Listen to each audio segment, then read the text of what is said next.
Hi, this is a review of the Casio Protrek PRW-3000. It's just come out and ordered this one from Hong Kong and it arrived yesterday. Had a day's worth of use of it. Kind of found some good things about it and a few little negative things about it, but nothing really buggy. It's a great watch. It's a basic ABC watch, solar powered, Casio, negative display, sunrise, sunset, stopwatch, alarms, and world time, and also your radio controlled time sync, which doesn't work here in New Zealand, but I knew that when I bought the watch, so I believe it only has that capability in China. Japan has 2 radio controlled atomic clock masts, and in America and in the UK, and I believe in Russia as well. I've read on some forums that in parts of Australia you have to set it to the time zone, like for instance Japan, and it actually sets its radio frequency to pick up the radio signals, but that only works in those countries. So, and also that, in parts of Australia can pick that up, but obviously it would tell the wrong time. So I kind of walked through some of the features. Here you've got the time modes. I'll try not to get reflection from the lights. So you've got time mode, you've got sunset and sunrise. Sunrise being the top of the 2 there, and then sunset below at 5:46. You can set that with your coordinates of where you live on the earth, which is great. So it's not tied into the cities. I think it's 40 cities that it's got the names of, but you can actually set the coordinates of where you actually live. So that's great, because I live in Christchurch, which is further south than Wellington, which is the closest time zone here. So that works and pretty accurate. What else? Haven't worked out the setting yet, but I think it's recording your altitude. And you can record it, see what the highest altitude is, but I haven't really played much around with that, and I think it's just flashing the time and the date when I played around with that and how many meters. I live at sea level, so it's the altitude meter won't get much of a workout unless if I travel outside the city. Stopwatch, so your hours at the top, and minutes and seconds and tenths of a second. See at the bottom the time's always been displayed as well. Countdown timer, set it to 6 minutes. I like boiling eggs, and 6 minutes is perfect for me at my altitude.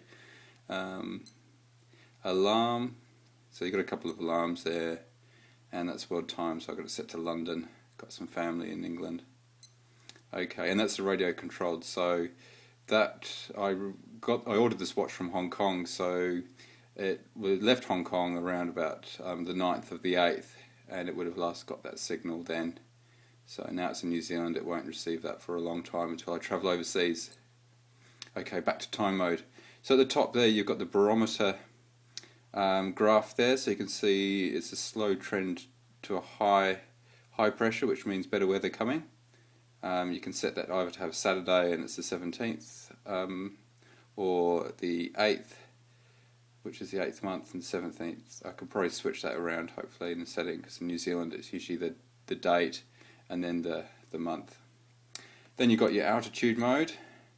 So at the moment I'm actually 8 meters above sea level, but because of the barometer, I can't say that word, the pressure changes, and that you have to basically calibrate your altitude. So usually at the beginning of the day, if I'm going to set off somewhere, I'll set that to 8, because I'm 8 meters above sea level where I live, but there's obviously been some changes since then.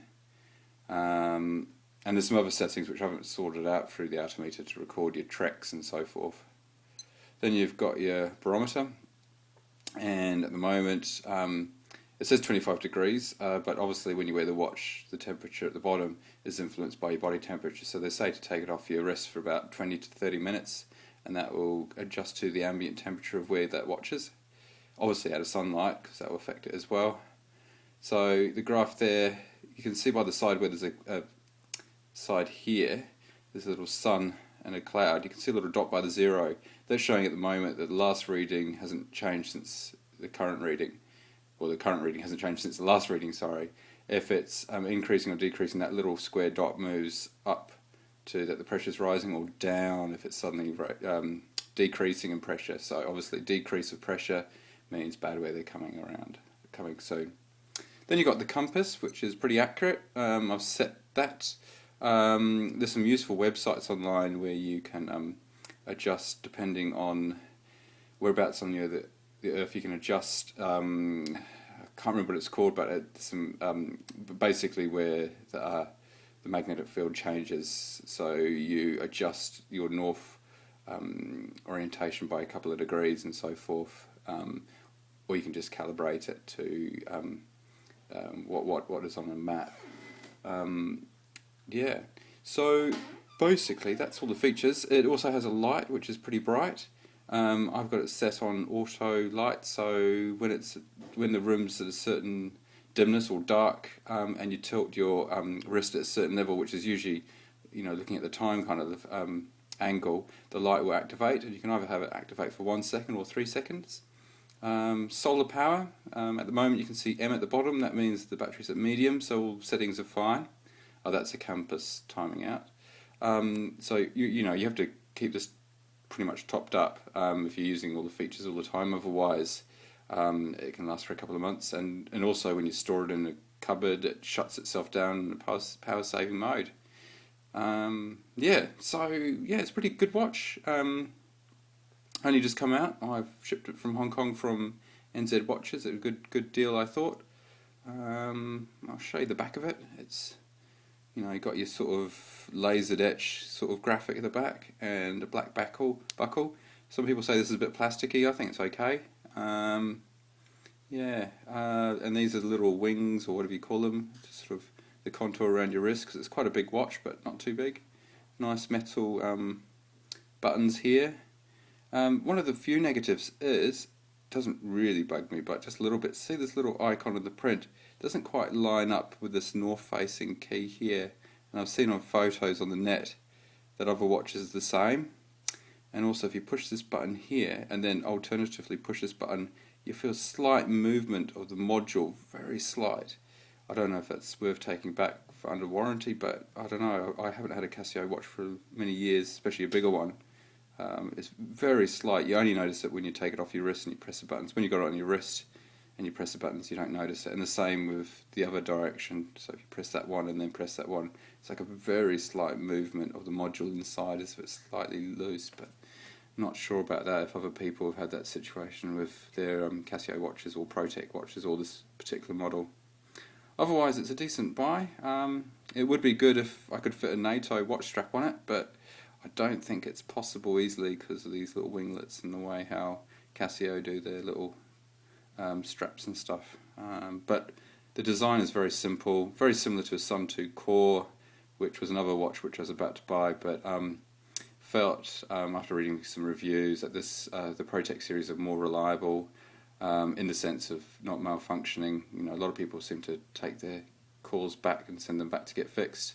This has got version 3 of the sensors, so it's got more real-time updating, and the resolution of its altimeter is down to 1 meter compared to 5 of the previous, I believe, Protrek series. So it's a new sensor, more simple design. Obviously, the Sun 2 watches are kind of eating into the market of the ABC watches, but I kind of like how it's solar powered. You don't have to put new batteries in so often. I mean, obviously, rechargeable batteries don't last forever, but you don't have to worry about the seals and so forth. So, highly recommend. Okay, cheers.